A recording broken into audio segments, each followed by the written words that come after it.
Ever since I was a kid, I've been a gamer. It's just something that's been inside of me since my uncle told me to come to his room and did a Black Panther ritual on me. But instead of it being some purple juice, it was mad creamy. And instead of me seeing my ancestors, he was seeing his ancestors. I sent him to the Shadow Realm. I put him into the Avatar state.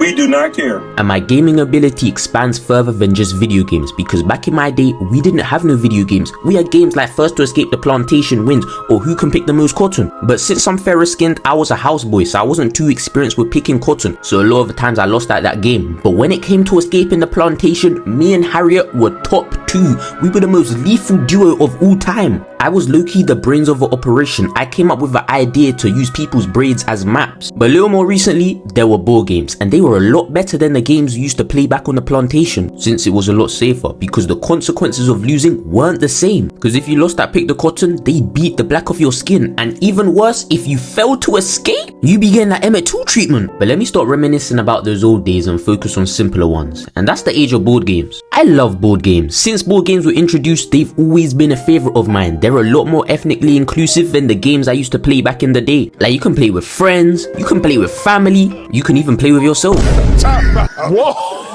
Yo! Pause! And unfortunately, when I was a kid, I had no choice but to play with myself. And I know this was the era of Prime Kim K, but concentrate, I'm talking about board games. And it was just as fun as playing with other people. Like, I used to play checkers by myself all the time. I still occasionally do that to this day, especially since I have no console anymore. And you may think it's sad, but if we were to run the ones, I'd devour you. I'd give it to you so slow and make you call my name. I'd show you things you've never seen before, and I'd show you a new world that you never experienced. I'm gonna tell you what I'm gonna do to you. I'm gonna talk to you. Nigga, I'm gonna teach you why I'm sexing you the fuck up, nigga. Pause. Trust me, this checker stuff is serious, and it doesn't matter who I'm playing. Any opponent is getting sent to the gulag. I used to destroy all the aunties in my church at checkers. The things I was doing to them was unbefitting in the house of the Lord. Like, I'm a nice guy, but when it comes to checkers, I'm ruthless. I turn into Sasuke Aizen. Same thing with Cluedo. I was out there moving like Perry the Platypus. I looked like a joke, but I was moving like a weapon. So you already know, everyone was losing to me, but people were still having fun, and that's the beauty of board games. Even if you're not good, you can still have fun, because I was some cheeks at chess. I don't even know why I said that in the past tense, like I'm not still bad at chess. It's just too complex for me. But it's fun sometimes, even though I've never won a single game of chess in my life. Like, I be seeing these chess masters win in a couple seconds, and meanwhile I'm putting GCSE literature type of analysis into my first move. And worst of all, I do that and lose, because I'm the type of trash player to act good, so I be reading the Art of War and chess tactic books to get better,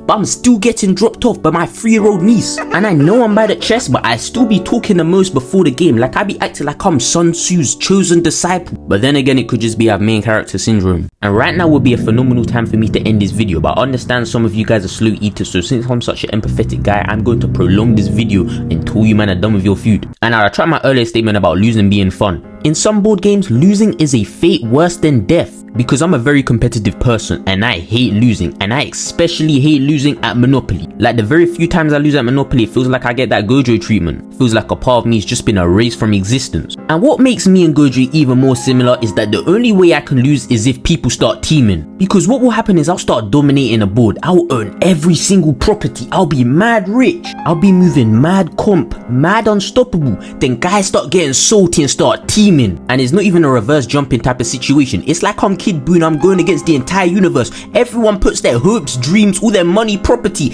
into one person just so they can beat me. So it shouldn't even be an issue when I flip the board and the table simultaneously. And every individual in that room has to gain some type of verbal abuse. Even if you're not playing, even if you're the banker, you're holding some type of verbal abuse. And I be real, losing in Monopoly is an acceptable crash out, whether it's teaming or not. Like, don't get me wrong, I love my family very much, but winning in Monopoly takes priority. And with Monopoly, it can take up to a whole day, which just fuels the crash out even more. I'm more scared of the people that don't crash out over losing in Monopoly. Those are the type of people to try to poison you or assassinate you while you sleep. And as you know, Monopoly is a game about money, and over time you get some actual attachment to that money. So even having to pay someone $10 Monopoly in rent will make you want to send them to the Shadow Realm. Like, if you play this game with your friends, it's really gonna test your friendships. And I'm gonna be completely honest, I'm the type of individual to slime all my friends out for money. And you're probably wondering, what on earth is the correlation? I'm just letting you guys know, if someone ever offered me 20k to backdoor one of you, I'm sorry, but you have to go. Like, I respect you enough to warn you, but I don't like you enough to not do it. Like, Monopoly is probably the reason why this generation so stingy because it proper fueled kids' love for money. We started thinking we were the Wolf of Wall Street making Warren Buffett type of investments to win a board game. And saying it out loud sounds very sad, but by the time you've done your third lap around Go, you're in that flow state. You don't care about any type of logic, you just want to win. Monopoly wasn't even a board game, it was a lifestyle. Really made me think I would be rich one day.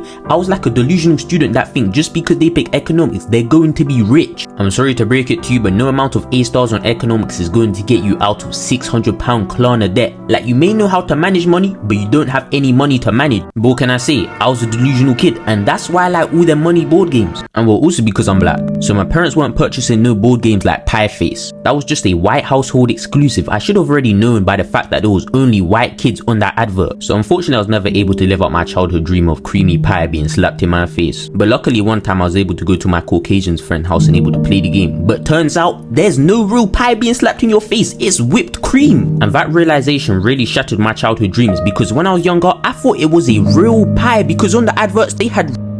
And when I was a kid, as you already know, I was an eater, so I only wanted to play the game so I can eat the pie, lick the pie off my face, but I didn't want to eat no whipped cream. I bet if you eat whipped cream, you're weird. You weird, buddy. You're weird. But the game of life is worse. It just showed me that the government is scamming us. Like when I be playing the game of life, they be saying doctors be making 120k a year, but in reality they be making like 30 to 35 racks a year. No wonder why the UK healthcare system is failing. I wouldn't put my all into saving someone's life as well if I was making 30k a year, especially since they're hundreds of thousands in debt from school fees. Doctors not getting paid enough is probably the reason why my grandparents are no longer here with us. They were probably just trying to pull the plug and get off work quickly, and you can't even blame them. They don't even get paid enough. That's probably why patients come out worse than they came in. But yeah, we digress. Uno was cool, and it still is cool. It might have been cool if I was able to play on FaceTime with a girl, but circumstances haven't favored that situation yet. But instead, I have to play Uno with boys, and it's probably one of the most brain cell depleting scenarios in life. Because depending on who you play with, the rules are gonna be different, because no one knows the real rules of Uno. Because just like gender, the rules of Uno are a social construct. Two from mid-court. I know this video is about board game, but you can't lie, that shit was green though. But since I gave my rhythm back, Ava, follow the IG, text me. Goodness, Valentine! No, whoa, no! What kind of shot is that? Have you ever shot that shot? Oh yeah, my fault, coach. Stuff like that will never happen again. But as I was saying, in Uno, the rules always be changing. Just like in Scrabble, people be conjuring up new words every time. That's why I always gotta have a dictionary by my side when I'm playing Scrabble. But also so I can educate ignorant men on feminism. I mean, that's a bad shot. And just like how I'm a lethal shooter, best believe I'm lethal at Scrabble. I got an 8 in English for a reason. I used to dominate them spelling bees. I was getting 20 out of 20 every time. But don't you find it weird that when we were younger we strive for perfection, but now we're cool with only 50%? No, we need to stay consistent and give it our all. Seriously, if I'm growing, I want you all to grow with me. So join my Discord so we can grow together.